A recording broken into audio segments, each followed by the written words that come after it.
కొద్ది సమయం దేవుని వాక్యాన్ని మనం ధ్యానించుకుందాం. పరిశుద్ధ గ్రంథంలో నుండి ఆదికాండము 9వ అధ్యాయం 8 నుండి 10వ వచనం వరకు చదువుకుందాం.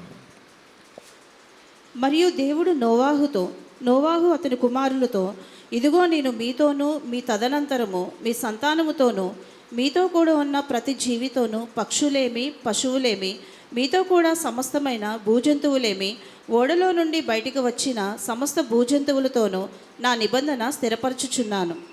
దేవునికి మహిమ కలుగును గాక. ఈ దినము ఆదికాండము 9వ అధ్యాయము 8వ వచనం నుండి 17వ వచనం వరకు ఉన్న వాక్య భాగాన్ని మనం ధ్యానించబోచున్నాం.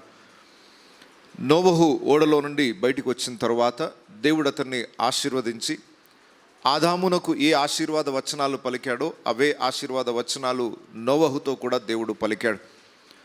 ఆ తరువాత దేవుడు నోవహుతోనూ సకల ప్రాణులతోనూ ఒక నిబంధన చేస్తున్నాడు, ఒక అగ్రిమెంట్ చేసుకుంటున్నాడు. ఆ నిబంధనను గుర్చిన వివరాలు ఈ 8వ వచనం నుండి 17వ వచనం వరకు రాయబడ్డాయి. దేవుడు నోవహుతో అలాగే అన్ని ప్రాణులతో చేసిన ఆ నిబంధనలో 5 ప్రత్యేకమైన విషయాలని మనం చూడబోతున్నాం. మొట్టమొదటిగా ఈ ఒప్పందం ఏదైతే ఉందో అది ఏకపక్షంగానే ఉంది. అంటే నోవహు జలప్రలయం నుండి బయటకు వచ్చిన తరువాత ఇక నా భవిష్యత్తు ఏంటి, నా పరిస్థితులు ఏంటి, ఇలాగే జలప్రలయం మరలా వస్తే పరిస్థితి ఏంటి, మరి ఏ భయంతో నోవహు ఉన్నాడో మనకు తెలియదు. ఉదాహరణకు చెప్తున్నాను, మీరు ప్రయాణం చేస్తున్నారు, మీకేం అపాయం కలగలేదు, కానీ మీ పక్కన ఉన్న వాడికి సడన్గా యాక్సిడెంట్ అయి చచ్చిపోయాడు. మీరు సేఫ్గానే ఉన్నారు, మీరు సురక్షితంగానే ఉన్నారు, కానీ మీ పక్కన ఉన్నవాడు అపాయంతో గురి కాగానే ఒక రకమైన భయం స్టార్ట్ అవుతుంది. అమ్మో రేపు నాకు కూడా అలాంటి పరిస్థితి రావచ్చు. ఇప్పుడు సురక్షితంగా ఉన్నాం కదా అని ఆనందం ఉండదు. మన కళ్ళతో మనం చూసిన ఆ భయంకరమైన దృశ్యము ఒక రకమైన భయాన్ని మన లోపల కలుగజేస్తుంది. ఏంటో మరి నా పరిస్థితి ఏంటో, తర్వాత నా పిల్లలు ఎలా ఉంటారో, ఒక రకమైన భయము, ఆందోళన మన లోపల ఉంటుంది. నోవహు జలప్రలయం నుండి బయటికి రాగానే సంతోషంతో తన జీవితాన్ని ప్రారంభించాడని నేను అనుకోను. ఖచ్చితంగా ఒక రకమైన కలవరం కూడా నోవహులో ఉంటుంది. అంతా కొత్తగా కనబడుతుంది. ఒకప్పుడు ఎటు చూసినా మనుషులు కనబడే వాళ్ళు ఇప్పుడు ఎవరు కనబడట్లేదు. వాళ్ళ ఫ్యామిలీ తప్ప ప్రపంచవ్యాప్తంగా ఎవరు మనుషులు లేరు. బయటికి వెళ్ళి చూస్తుంటే అన్నీ శిథిలావస్థలో ఉన్నాయి.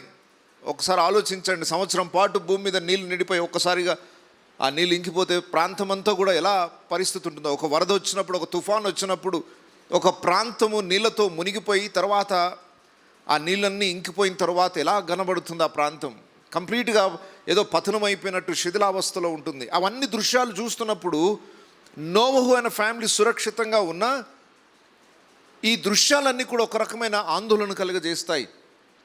ఇప్పుడైతే ఓడ ద్వారా బయటకు వచ్చేసాం, మనుషులు మరలా పెరుగుతారు, మరలా అదే పొరపాటు చేస్తారు, అదే పాపం చేస్తారు. ఇంతకు మునుపు దేవుని కోపం వచ్చినట్టుగానే మరలా కోపం వస్తే మరలా జలప్రలయంతో నాశనం చేస్తాడా ఏంటి? తర్వాత ఇప్పుడు నా పిల్లలు, నా తర్వాత సంతానము తప్పకుండా దేవునికి విరుద్ధమైన పనులు చేస్తారు. మానవుని హృదయము చెడిపోయిన స్థితిలో ఉంది. మరి దేవుడికి అప్పుడు కూడా కోపం వస్తే ఇలాగే జలప్రలయంలో నాశనం చేస్తాడా ఏంటి? ఎన్ని రకాల ప్రశ్నలు ఖచ్చితంగా నోవహు లోపల వచ్చే అవకాశాలు ఉన్నాయి. నోవహు కానీ ఆయన కుమారులలో కానీ ఈ తలంపులు వచ్చే అవకాశాలు ఉన్నాయి.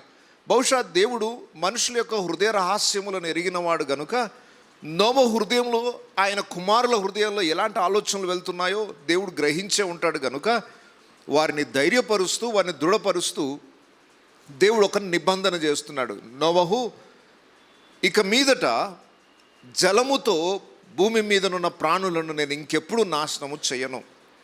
ప్రపంచవ్యాప్తంగా యూనివర్సల్ ఫ్లడ్ అనేది మరలా రానివ్వను. ఇంతకు మునుపు జలము చేత మనుషులను, ప్రాణులను అన్నిటినీ నాశనం చేశాను, కానీ ఇంకెప్పుడు ఈ విధంగా నాశనము చేయను. నోవహుని దేవుడు ధైర్యపరుస్తూ, దృఢపరుస్తూ ఈ వాగ్దానం చేస్తున్నాడు. అయితే ఈ వాగ్దానం చేసేటప్పుడు, ఒక ఒడంబడిక, ఒక నిబంధన చేసేటప్పుడు ఇద్దరి అంగీకారం కావాలి, లేదా ఇద్దరి ఇన్వాల్వ్మెంట్ ఉంటుంది. ఒక స్థలము విషయంలో ఇద్దరు అగ్రిమెంట్ చేసుకోవాలనుకోండి, అమ్మేవాడు ఒక అతను ఉంటాడు, కొనేవాడు ఒకడు ఉంటాడు, వాళ్ళిద్దరు కలిసి అగ్రిమెంట్ చేసుకుంటారు.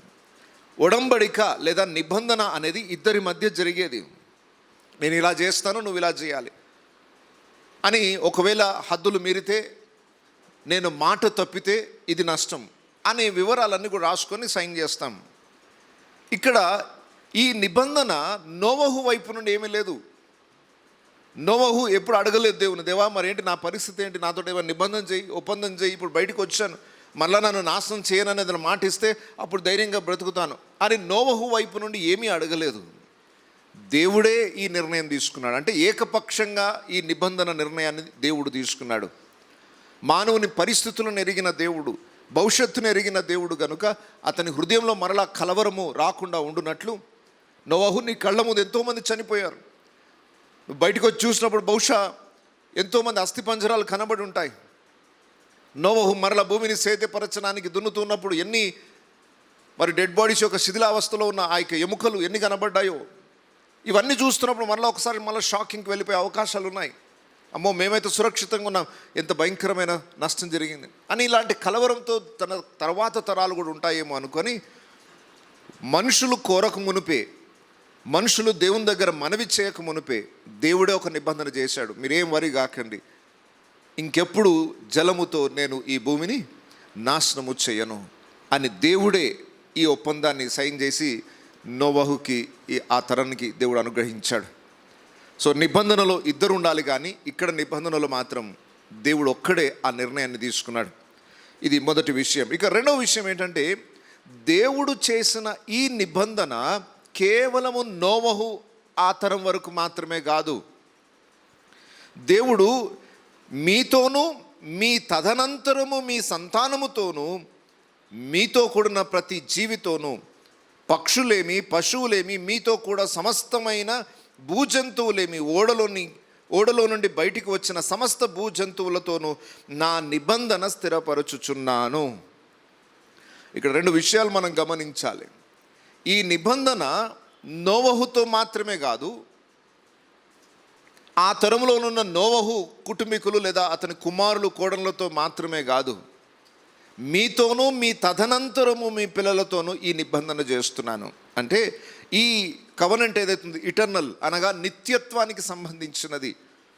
భూమి మీద మానవుడు జీవించినంత వరకు ఈ నిబంధన నిలిచిపోయి ఉంటుంది. ఈ నిబంధన వీగిపోదు. ఇప్పటికీ ఎన్ని సంవత్సరాలు అయింది నోవహు జలప్రలయం అయిపోయి? ఇంచుమించు 4000 సంవత్సరాలు పైబడిపోయింది. దేవుడు చేసిన ఆ నిబంధన నిలబెట్టుకున్నాడు ఆయన. ఆ నిబంధన ఆ ఒక్క తరానికి దేవుడు చెప్పేసి మర్చిపోలేదు. ఆ తరం అయిపోగానే దేవుడు మరలా ఆ నిబంధనని కొట్టివేయలేదు. ఒకసారి ఆయన నోటి నుండి మాట వచ్చిందంటే అది అలా నిలిచిపోవాల్సిందే. మాట తప్పే దేవుడు కాదు, మాటని మార్చే దేవుడు కాదు, ఆ మాటని మర్చిపోయే దేవుడు కాదు. దేవుడు ఏదైనా వాగ్దానం చేసినా, నిబంధన చేసినా, ఏదైనా ఒప్పందాన్ని కుదుర్చుకున్నా దేవుడు ఎప్పుడు కూడా తన మాటని తిప్పేవాడు కాదు. ఎన్నోసార్లు మానవుడే దేవునితో ఉన్న అగ్రిమెంట్ని మర్చిపోతూ ఉంటాడు. దేవా నీ కోసం ఇలా జీవిస్తాను, నేను నీ కోసం ఇలా చేస్తాను అని ఎన్నోసార్లు ఒప్పందాలు చేసుకుంటాం, అవి మర్చిపోతాం మనం. దేవునితో మనం చేసుకున్న నిబంధనలు కొన్నిసార్లు మాట మార్చేస్తాం. దేవా అప్పుడు అనుకున్నాను కానీ ఇప్పుడు పరిస్థితులు అలా లేవు. ఒకప్పుడు నీ కోసం జీవిస్తాను, నీ కొరకు సేవకు అంకితం, కానీ ఇప్పుడు పరిస్థితులు బాగాలేవు అని ఎన్నోసార్లు మనం మాట మార్చేసుకుంటాం. కానీ దేవుడు చేసిన నిబంధన, నోవహుతో దేవుడు చేసిన నిబంధన తరువాత తరాలన్నిటికీ కూడా అది వర్తించింది. ఈనాటికి కూడా ఆ నిబంధన వర్తిస్తుంది. మీరు ప్రపంచవ్యాప్తంగా చూసినట్లయితే నోవహు కాలం నుండి ఇప్పటి వరకు మరలా ప్రపంచము జలముతో నిండి నాశనం కాలేదు. అయితే అక్కడక్కడ ఒక్కొక్క ప్రాంతంలో వరదలు రావచ్చు, తుఫాన్లు రావచ్చు, ఒక్కొక్క చిన్న చిన్న గ్రామాలు మునిగిపోయి ఉండొచ్చేమో, కానీ యూనివర్సల్ ఫ్లడ్ అనగా ప్రపంచవ్యాప్తంగా ఒకేసారి జలము వచ్చి నోవహు కాలంలో నాశనం చేసినట్లుగా ఇప్పటి వరకు 4000 సంవత్సరాల్లో అలాంటి సంఘటన జరగలేదు. అది భవిష్యత్తులో కూడా జరగదు. యేసు రాకడ వరకు కూడా ఈ భూమి జలప్రలయంతో నింపబడదు. అయితే ఇక్కడ ఒక విషయాన్ని గమనించండి. దేవుడు జలముతో నాశనము చేయను అని వాగ్దానం చేశాడు, కానీ ఈ భూమిని అసలే నాశనం చేయనని చేయలేదు. ఇక్కడ చాలామంది పొరపాటు పడే అవకాశం ఉంది. ఓహో దేవుడు ఇంతకు మునుపు మానవులు తప్పు చేస్తే శిక్షించాడు, కానీ ఇక మీదట తప్పు చేస్తే శిక్షించడా? ఇంతకు మునుపు జలప్రలయంతో నాశనం చేశాడు, ఇంక మీదట నాశనం చేయను అంటే అర్థం ఏంటి? ఇంక ఏం పాపం చేసినా నేను పట్టించుకోనని దేవుడు అంటున్నాడా? కాదు. ఇప్పుడున్న లోకము జలముతో నాశనం చేయబడింది కానీ, అనగా నోవహు కాలంలో ఉన్న ఆ లోకము జలముతో నాశనం చేయబడింది. ఇప్పుడున్న లోకము దేని కొరకు సిద్ధపడి ఉందో పేతురు పత్రికలో మరలా దేవుడు మన కొరకు రాయించాడు. ఒకసారి చూడండి, 2వ పేతురు పత్రిక 3వ అధ్యాయము 5వ వచనం నుండి 7వ వచనం వరకు. ఏలియనగా పూర్వము నుండి ఆకాశముండెననియు నీళ్లుండియు నీళ్ల వలన సమకూర్చబడిన భూమియు దేవుని వాక్యం వలన కలిగననియు వారి బుద్ధిపూర్వకంగా మరతురు. ఆ నీళ్ల వలన అప్పుడున్న లోకము నీటి వరదలో మునిగి నశించెను. అయితే ఇప్పుడున్న ఆకాశము భూమియు భక్తిహీనుల తీర్పును నాశనమును జరుగు దినము వరకు అగ్ని కొరకు నిల్వ చేయబడినదై అదే వాక్యము వలన భద్రము చేయబడి ఉన్నవి. చాలండి. ఆ నీళ్ళ వలన అప్పుడున్న లోకము నీటి వరదలో మునిగి నశించెను. అయితే ఇప్పుడున్న ఆకాశమును భూమియు భక్తిహీనుల తీర్పును నాశనమును జరుగు దినము వరకు దేని కొరకు నిల్వ చేయబడి ఉన్నది? అగ్ని కొరకు నిలువ చేయబడినవై అదే వాక్యం వలన భద్రము చేయబడి ఉన్నవి. అప్పుడు నీళ్ళతో నాశనం చేశాడు కానీ ఈ యుగాంతమందు దేవుడు అగ్ని చేత ఈ భూమిని నాశనం చేయబోతున్నాడు. దేవుని తీర్పు ఖచ్చితంగా ఉంటుంది. ప్రతివాడు వాడు చేసిన పనులను బట్టి, వాని క్రియలను బట్టి ప్రతిఫలాన్ని ఖచ్చితంగా పొందుతారు. అవి మంచివైనను సరే, చెడ్డవైనను సరే, ఖచ్చితంగా దేవుని తీర్పులోనికి మానవుడు రావాల్సిందే. అయితే జలములతో నాశనం చేస్తాను అనే మాట దేవుడు ఎప్పుడైతే నోవహుతో పలికాడో అది ఇంకెప్పుడు పలకలేదు.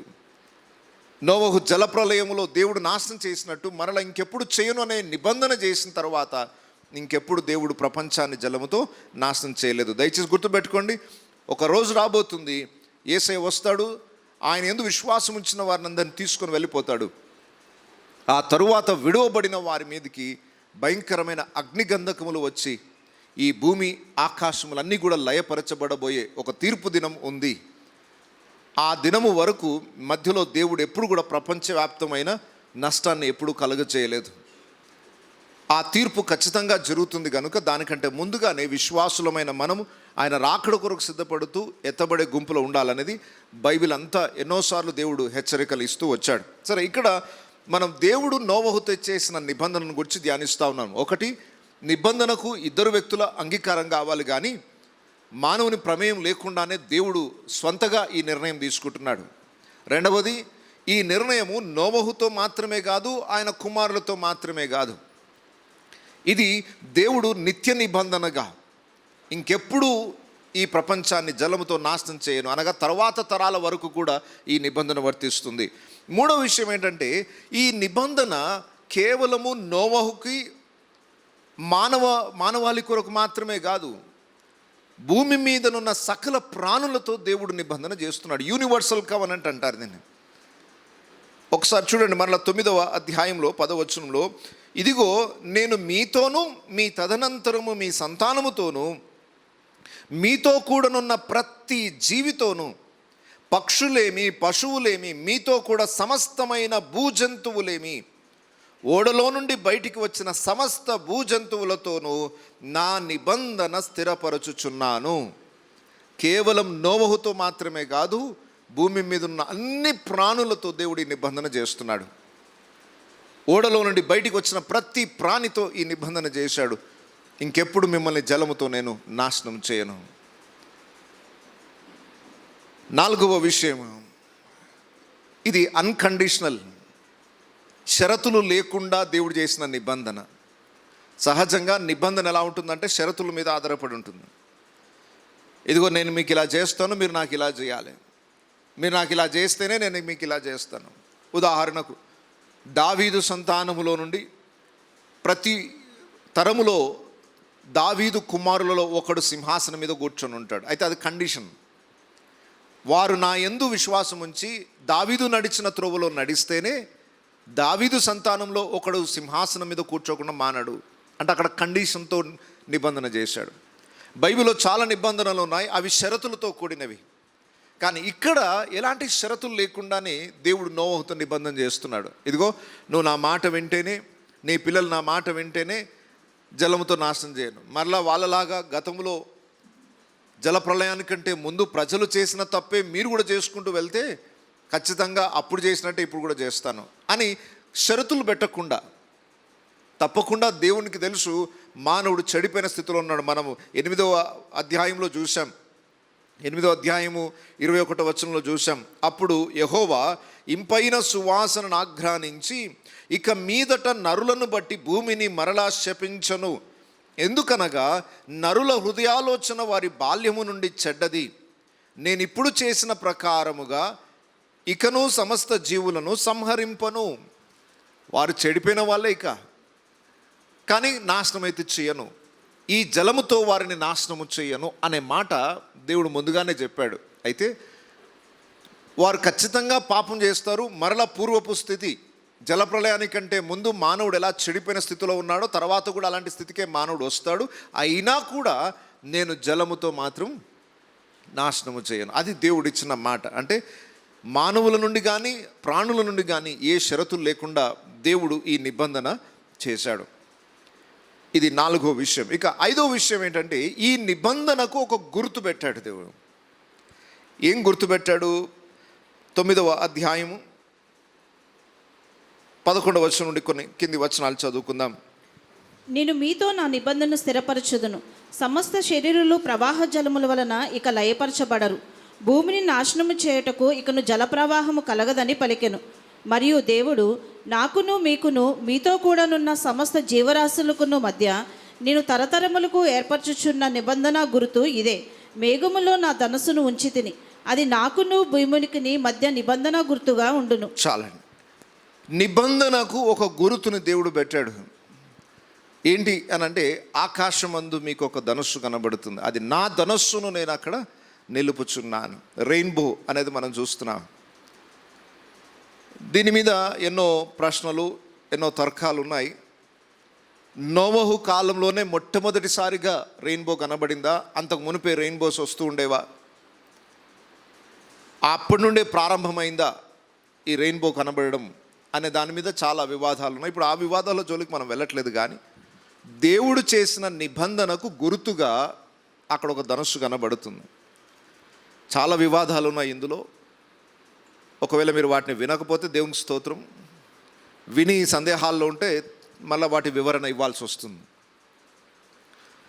చాలా ఆర్గ్యుమెంట్స్ ఉన్నాయి. దాంట్లో ఒక ఆర్గ్యుమెంట్ ఏంటంటే, ఇక్కడ మనకు ధనస్సు అనే మాట రాయబడి ఉంది, కానీ ఇంకో కొన్ని లేఖనాల్లో చూస్తే ఇంద్రధనస్సు అని ఉంటుంది. ప్రకటన గ్రంథంలో చూస్తే ఇంద్రధనస్సు అని ఒక ఆయన వివాదాన్ని లేపాడు.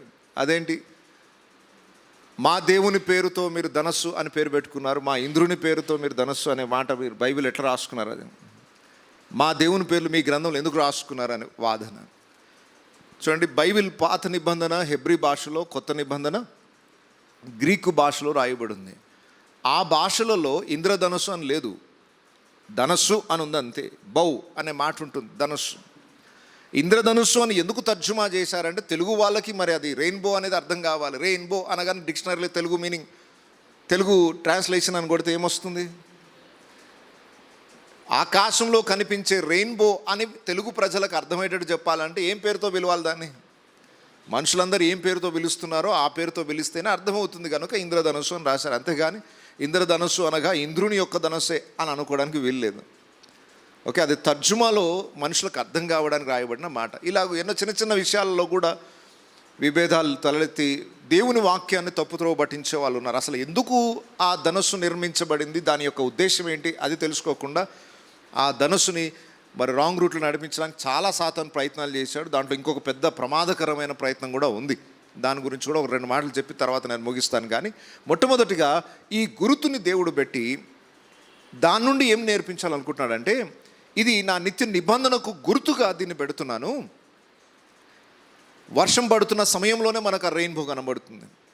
ఆ రెయిన్బో ఎలా వస్తుందో సైంటిఫికల్గా ఎన్నో ఆన్సర్స్ ఉన్నాయి. శాస్త్రవేత్తలందరూ కూడా భూమి మీద ఏ కార్యం జరిగినా ఇది ఎందుకు జరుగుతుంది, ఎలా జరుగుతుంది, దీని వెనక ఉన్న సైంటిఫికల్ రీజన్స్ ఏంటివి, కారణాలు ఏమిటి అంటే వీటి మీద చెప్పొచ్చేమో. కానీ దేవుని ఉద్దేశాన్ని మాత్రము దేవుని వాక్యం నుండి కాకుండా బయట నుండి దేవుని ఉద్దేశాన్ని తెలుసుకోలేం. చాలా జాగ్రత్త వినండి.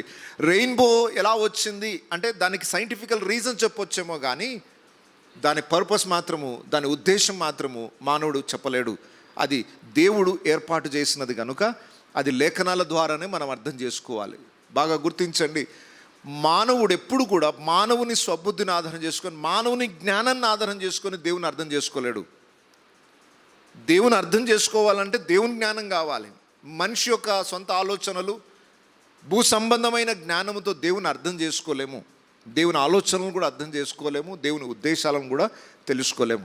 సరే, ఇక్కడ రెయిన్బో వెనక దేవుని ఉద్దేశం ఏంటో అదే లేఖనాలు మనకు చెప్తున్నాయి. భూమిపైకి నేను మేఘమును రప్పించున్నప్పుడు ఆ ధనస్సు మేఘములో కనబడును. మేఘాలు వచ్చాయి, వర్షం పడబోతుంది, వర్షం చినుకులు స్టార్ట్ అయ్యాయి. అదే టైంలో మనకు రెయిన్బో వచ్చేస్తుంది. సరే, రెయిన్బో ఎలా వస్తుంది? దానికి అన్ని 7 రంగులు మనకు ఎలా కనబడుతున్నాయి అంటే దానికి సైంటిఫికల్ రీజన్స్ ఏంటి అని అంటే, మేఘాల్లో నుండి వర్షపు బిందువులు పడుతూ ఉంటాయి. అదే సమయంలో ఇంకొక వైపు నుండి సూర్యకిరణాలు దాని మీద పడతాయి. ఆ వాటర్ డ్రాప్స్ మీద సూర్యకిరణాలు పడగానే దాని నుండి రిఫ్లెక్షన్ 7 రంగులతో దాని రిఫ్లెక్షన్ ఏర్పడుతుంది. ఆ రిఫ్లెక్షన్తోనే ఈ రెయిన్బో వచ్చింది. రెయిన్బో నిజానికి సర్కిల్ లాగా ఉంటుందంట, కానీ మనకు భూమి మీద నుండి కనబడేటప్పుడు హాఫే కనబడుతుంది, ఒక విల్లులాగా మనకు కనబడుతుంది. ఇది నా ధనస్సు అంటున్నాడు దేవుడు. రెండవది, ఇది దేవుని యొక్క నిబంధనకు గుర్తుగా దేవుడు దాన్ని పెట్టాడు. ఎప్పుడు వస్తుంది అని అంటే, మేఘములు నేను రప్పించినప్పుడు. అంటే మరలా భూమి మీద ప్రచండమైన వర్షం వస్తుందేమో అని మానవుడు అనుకునే లోపే దేవుడు చెప్తాడు, లేదు ఏం భయపడకండి, ఈ మేఘాలు వస్తాయి, వర్షాలు పడతాయి, కానీ భూమిని నాశనం చేసే అంత వర్షాలు అయితే పడవు అని మరలా దేవుడు గుర్తు చేస్తూ ఉన్నాడు. ఇది నా నిబంధనకు గుర్తుగా దేవుడు దాన్ని స్థిరపరచనని దేవుడు వాగ్దానం చేస్తున్నాడు. సో దేవుడు ఏదైనా వాగ్దానం చేస్తే దానికి కొన్ని గుర్తులు పెడతాడు. ఇప్పుడు ఈ 5 విషయాలని మీరు చాలా జాగ్రత్తగా గమనిస్తే దీని నుండి ఆత్మీయ పాఠాలు ఏంటో మనం నేర్చుకోబోతున్నాం. 5 పాయింట్స్ మనం విన్నాం. మొట్టమొదటిది, ఇది దేవుడు ఏకపక్షంగా తీసుకున్న ఒప్పందం. మానవుని ప్రమేయం లేకుండా దేవుడు తీసుకున్న నిబంధన, ఇది చేసిన నిబంధన. రెండవది, ఈ నిబంధన ఈ భూమి నిలిచినంత వరకు ఉండే నిబంధన. మూడవది, ఈ నిబంధన కేవలం నోహు ఒక్కనితోనే ఆగిపోలేదు, ఇది అన్ని తరాల వారికి, భూమి మీద అన్ని ప్రాణులకు కూడా ఈ నిబంధన చేయబడింది. నాలుగవది, ఎలాంటి షరతులు లేకుండా దేవుడి నిబంధన చేశాడు. ఎందుకు అనంటే ఆల్రెడీ షరతులు వాళ్ళు పూర్తి చేశారు. ఓడలోనికి ప్రవేశించడమే ఒక షరతు. ఓడలోనికి ప్రవేశించకుండా బయటనే ఉంటే వాళ్ళకి ఇవి వర్తించేవి కాదు. ఆల్రెడీ షరతును ఫుల్ఫిల్ చేశారు కనుక మరలా దేవుడు వారికి ఎలాంటి నిబంధనలు పెట్టలేదు. ఇలా చేస్తేనే మీకు ఇలా చేస్తాననే కండిషన్స్ దేవుడు పెట్టలేదు, ఎందుకంటే ఆల్రెడీ ఓడ నుండి బయటకు వచ్చిన వారు కనుక. ఇక 5వ పాయింట్ ఏంటి? ఆ నిబంధనకు ఒక గుర్తుంది. దాన్ని దేవుడు ఎప్పుడు జ్ఞాపకం చేసుకుంటానని మాట ఇచ్చాడు. 16వ వచనం చూడండి, ఆ ధనస్సు మేఘములో నుండును, నేను దాన్ని చూచి దేవునికిని భూమి మీద ఉన్న సమస్త శరీరుల్లో ప్రాణము గల ప్రతి దానికిని మధ్యనున్న నిత్య నిబంధనను జ్ఞాపకము చేసుకొందును. మరలా గమనించండి, దేవుడు జ్ఞాపకము చేసుకొందును అన్నంత మాత్రాన దేవుడు మర్చిపోయాడని కాదు. అది దేవుడు ఆకాశంలో చూపించినప్పుడల్లా కూడా మానవునికి అర్థమయ్యేటట్టుగా, ఇదిగో నేను భూమిని నాశనం చేయను, నేను ఆల్రెడీ వాగ్దానం చేశాను అని గుర్తుగా పెట్టాడే కానీ దేవుడు మర్చిపోయి ఏదో అది రాగానే గుర్తు చేసుకుని ఓహో సర్లే మిమ్మల్ని నాశనం చేయను అని మనసు మార్చుకునేటట్టు కాదు అది. సో లేఖనాలని పదాలను బట్టి, ఎగ్జాక్ట్ వర్డింగ్స్ని బట్టి అర్థం చేసుకోలేము. దేవుని యొక్క ఉద్దేశాన్ని దృష్టిలో పెట్టుకొని ప్రతి లేఖనాలని మనం అర్థం చేసుకోవాలి. సరే, ఇక్కడ వీటి నుండి మనం నేర్చుకోవాల్సిన పాఠం ఏంటి అని అంటే, ఈ 5 అంశాలనే నూతన నిబంధనలోనికి మనం తర్జుమా చేసుకుంటే, నిబంధన, నూతన నిబంధన, న్యూ టెస్టమెంట్ అంటాం. మత్తయి సువార్త నుండి ప్రకటన వరకు నూతన నిబంధన అంటాం. అసలు నూతన నిబంధన అంటే కొత్త ఉడంబడిక ఏం చేసుకున్నాడు దేవుడు. బైబిల్లో ఆది కాండంలోనే చూస్తాం, చాలా దేవుడు నిబంధనలు చేశాడు. నిర్గమకాండంలో కూడా చూస్తాం, దేవుడు ఆది కాండంలో అబ్రహాముతో నిబంధన చేశాడు, తన కుమారుడు ఇస్సాకు యాకోబుతో నిబంధన చేశాడు, ఆ తర్వాత మోషేతో నిబంధన చేశాడు. ఇలా మనుషులతో దేవుడు చేసిన నిబంధనలు ఈ ఓల్డ్ టెస్ట్మెంట్లో చాలా ప్రత్యేకమైనవి. వీటన్నిటికీ భిన్నంగా కొత్త నిబంధన దేవుడు చేశాడు. పాత నిబంధనలోనున్న నిబంధనలన్నిటినీ ఒక ఛాయలాగా దేవుడు పెట్టి కొత్త నిబంధన ఒకటి చేశాడు. ఆ నిబంధన ఏంటో మనకు అర్థం కావాలంటే ఈ 5 పాయింట్స్ని మనం కొత్త నిబంధనకి తర్జుమా చేసుకోవాలి, అన్వయించుకోవాలి. అప్పుడు మనకు బాగా అర్థమవుతుంది. నూతన నిబంధన కూడా దేవుడు చేసేటప్పుడు ఇక్కడ అగ్రిమెంట్ ఉంది, మానవుల యొక్క ఇన్వాల్వ్మెంట్ ఉంది. నమ్మి బాప్తిస్మము పొందువాడు రక్షింపబడును, నమ్మని వానికి శిక్ష విధింపబడును. అంటే మానవుని వైపు నుండి కూడా అగ్రిమెంట్ కావాలి. నోవహు కాలంలో మనిషి యొక్క ప్రమేయం లేకుండా దేవుడు ఒక్కడే నిబంధన చేసుకుని ఇంక మీదట మిమ్మల్ని నాశనం చేయను అని. కానీ కొత్త నిబంధనకు వచ్చేసరికి నిబంధన, కవనెంట్, న్యూ కవనెంట్ అనేది మాట గుర్తుపెట్టుకోండి. నిబంధన గురించి మనం ధ్యానం చేస్తున్నాం. కొత్త నిబంధనలో దేవుడు మరలా వాగ్దానం చేస్తున్నాడు, నేను మిమ్మల్ని నాశనం చేయను. క్రీస్తునందున్న వానికి ఏ శిక్షా విధియో లేదు. ఇక్కడ కూడా మీకు నాశనము జరగదు, మిమ్మల్ని నాశనం చెయ్యను అనే వాగ్దానాలే ఉన్నాయి. ఆ నిబంధన చేస్తున్నాడు. కానీ ఇక్కడ మానవుని యొక్క ఇన్వాల్వ్మెంట్ ఉంది. మానవుడు తన జీవితాన్ని దేవునికి అర్పించాలి, యేసునందు విశ్వాసం ఉంచాలి. అంటే ఇక్కడ షరతులు కూడా ఉన్నాయి. మానవుని యొక్క అగ్రిమెంట్ కావాలి, మానవుని యొక్క నిబంధనలు కూడా కావాలి. మానవుడు కూడా తన వైపు నుండి అగ్రిమెంట్ చేసుకోవాలి, షరతులకు ఒప్పుకోవాలి. దీన్ని చాలా జాగ్రత్తగా వింటేనే అర్థమవుతుంది, గ్రహిస్తేనే అర్థమవుతుంది. కొత్త నిబంధనలో దేవుడు చేసిన నిబంధనలో దేవుని ప్రమేయం ఒక్కటే కాదు, నీ ప్రమేయం కూడా కావాలి. అయితే దీని మీద చాలా తప్పు సిద్ధాంతాలు కూడా ఉన్నాయి. కెల్వినిజం అని అంటారు ఒకటి. జాన్ కెల్విన్ అనే వ్యక్తికి అద్భుతమైన సేవకుడు, కానీ ఒక సందర్భంకి వచ్చేసరికి ఆయన పొరపాటు సిద్ధాంతం చెప్పాడు. కెల్వినిజం అంటారు దాన్ని. ఏంటి అని అంటే, మానవుని ప్రమేయం 1% కూడా లేదు. ఈ భూమి మీద ఒకడు రక్షింపబడాలన్నా, ఒకటి నాశనం కావాలన్నా అంతా దేవుని చిత్తం. ఎవరిని రక్షణలో నడిపించాలనుకున్నాడో వాళ్ళని సెలెక్ట్ చేసుకున్నాడో వాళ్ళని తీసుకెళ్ళిపోతాడు. మిగతా వాడిని సువార్త చెప్పండి, మీరు ఏమన్నా చేయండి, వాడు నాశనం అయిపోతాడు అంతే. మన ప్రమేయం ఏం లేదు. మనము దేవుని యందు విశ్వాసం ఉంచాలన్నా అది కూడా దేవుడే చేయాలి, మనము దేవుని మార్గంలో నడవాలన్నా అది కూడా దేవుడే చేయాలి. ఇక మనం చేసేది ఏం లేదు, అంతా దేవుడే చేస్తాడు. మనం కింద పడ్డా నిలబడ్డా అంతా దేవుందే. మన ప్రమేయం 1% కూడా 0.1% కూడా లేదు అనే సిద్ధాంతం ఒకటి ఉంది. దయచేసి గమనించండి, నూతన నిబంధనలో మన అగ్రిమెంట్ కూడా కావాలి. దేవుడు అంటాడు, నేను మిమ్మల్ని రక్షిస్తాను, కానీ మీరు నా యందు విశ్వాసం ఉంచాలి. విశ్వాసం ద్వారా రక్షింపబడతారు. యేసు చనిపోయి మృతులో నుండి తిరిగి లేపబడనని మీరు విశ్వసించిన ఎడల అప్పుడు మీరు రక్షింపబడతారు. అంటే మీ వైపు నుండి అగ్రిమెంట్ కావాలి. అగ్రిమెంట్ చేయకపోతే ఈ నిబంధన వారికి వర్తించదు. ఇక్కడ నోవహు కాలంలో ఎవరు అగ్రిమెంట్ చేయలేదు దేవునితో. నోవహు కానీ వాళ్ళ పిల్లలు కానీ సంతకాలు పెట్టలేదు, సరే ఈ ఒప్పందానికి మేము ఒప్పుకుంటున్నామని. లేదా తర్వాత తరాలు కూడా వారు అగ్రిమెంట్ ఏం చేయలేదు. మేము ఇలా పరిశుద్ధంగా బ్రతుకుతామయ్యా, బ్రతికినన్ని రోజులు మమ్మల్ని నాశనం చేయకు అని వేడుకోలేదు. మీరు ఎలా బ్రతికినా మిమ్మల్ని అయితే నేను నాశనం చేయను, పొండి అని వదిలేశాడు. నూతన నిబంధన అలా కాదు. రక్షిస్తానన్న వాగ్దానం ఎప్పుడు వాళ్ళకు వర్తిస్తుందంటే వారు విశ్వాసంతో వాళ్ళ అగ్రిమెంట్ని చేసినప్పుడు, వారు దేవునితో ఒప్పందం చేసుకున్నప్పుడు, దేవా నీ త్యాగమునందు మేము విశ్వాసం ఉంచుతున్నాం, మా కొరకు నువ్వు చనిపోయి తిరిగి లేచావని నమ్ముతున్నాము అని నమ్మి బాప్తీసం తీసుకోవడం ద్వారా అగ్రిమెంట్లో సంతకం చేస్తున్నట్టు అన్నమాట. నేను మిమ్మల్ని రక్షిస్తాను అని మాట ఇచ్చాడు, అయ్యా మేము నీ కొరకు లోబడతాము, నీ యందు విశ్వాసం ఉంచుతాం అని ఒప్పందం చేసుకొని ఇద్దరు సంతకాలు చేసేసి అగ్రిమెంట్ చేసుకున్నారు. అలా చేసుకున్న వారికే ఈ నిబంధన వర్తిస్తుంది. రెండవ కండిషన్ ఏంటి? ఇది శాశ్వతమైనది. సేమ్ యేసు ప్రభువుని బట్టి మనకు చేయబడిన నిబంధన కూడా శాశ్వతమైనది.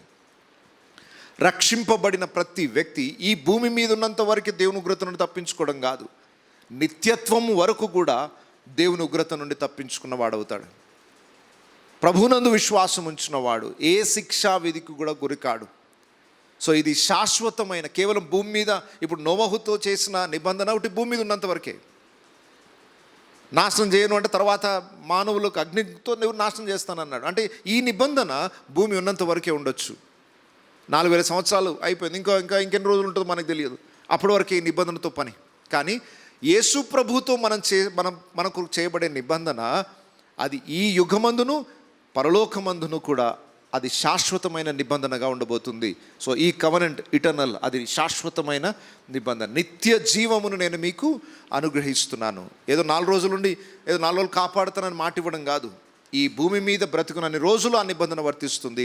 ఈ భూమిని విడిచిపెట్టిన తరువాత కూడా నిత్య నరకాగ్ని గుండం నుండి మనం తప్పించబడి నిత్య నాశనం నుండి మనం తప్పించబడతాం. చూడండి, ఇక్కడ నోవహు తర్వాత ఉన్న ప్రజలకు జలము నుండి కాపాడుతానన్న వాగ్దానమే ఉంది, కానీ నరకం నుండి కాపాడబడతారన్న వాగ్దానం వారికి లేదు. కానీ యేసునందు విశ్వాసం ఉంచిన వాడు, యేసుతో నిబంధన చేయబడిన వాడు నిత్య నాశనం నుండి తప్పించబడుతున్నాడు. మూడో విషయం ఏంటంటే ఇది యూనివర్సల్, అనగా యేసు ప్రభు చేసిన శిలువ త్యాగము ఉట్టి ఇజ్రాయెల్ దేశానికి మాత్రమే సంబంధించిందా? యేసు ప్రభు ఉట్టి ఇజ్రాయెల్ దేశంలో, ఆ కనాన్ దేశంలో ఇక్కడెక్కడ మాత్రమే సంచరించి సువార్త చేశాడు? నశించున్న దావీదు సంతానం ఇజ్రాయెల్ ప్రజల యొద్దకే దేవుడు నన్ను పంపాను కానీ అన్ని జనుల యొద్దకు నన్ను పంపలేదు అని యేసు ప్రభు అన్న మాటలు కొంతమందికి అర్థం కాలేదు.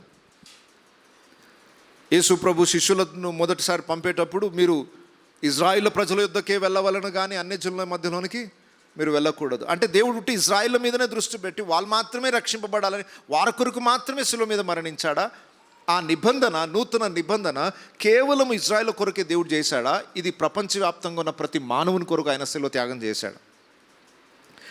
ప్రతి మానవుని కొరకు దేవుడి శిలువ త్యాగం చేశాడు. దేవుడు ఇజ్రాయిల్ను మాత్రమే ప్రేమించి శిలువ మీద చనిపోయాడని రాయబడలేదు. దేవుడు లోకమును ఎంతో ప్రేమించాడు, లోకమంతటిని ప్రేమించాడు.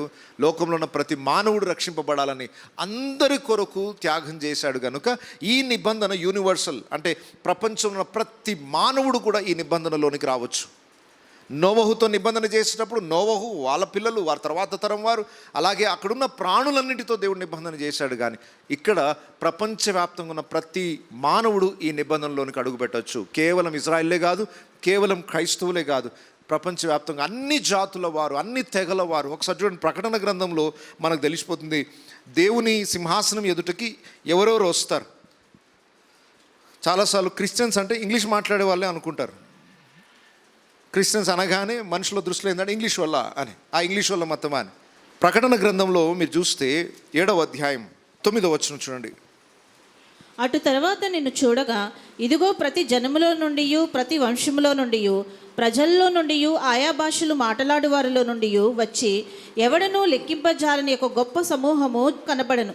వారు తెల్లని వస్త్రములు ధరించుకున్న వారై ఖర్జూరపు మట్టలు చేత పట్టుకుని సింహాసనం ఎదుటను గొర్రెపిల్ల ఎదుటను నిలవబడి సింహాసనాసురుడైన మా దేవునికి గొర్రెపిల్లకును మా రక్షణకై స్తోత్రమని మహాశబ్దముతో ఎలుగెత్తి చెప్పిరి. దేవుని సింహాసనం ముందు లెక్కించలేనంత మంది కనబడ్డారట. ఎవరెవరు వాళ్ళు?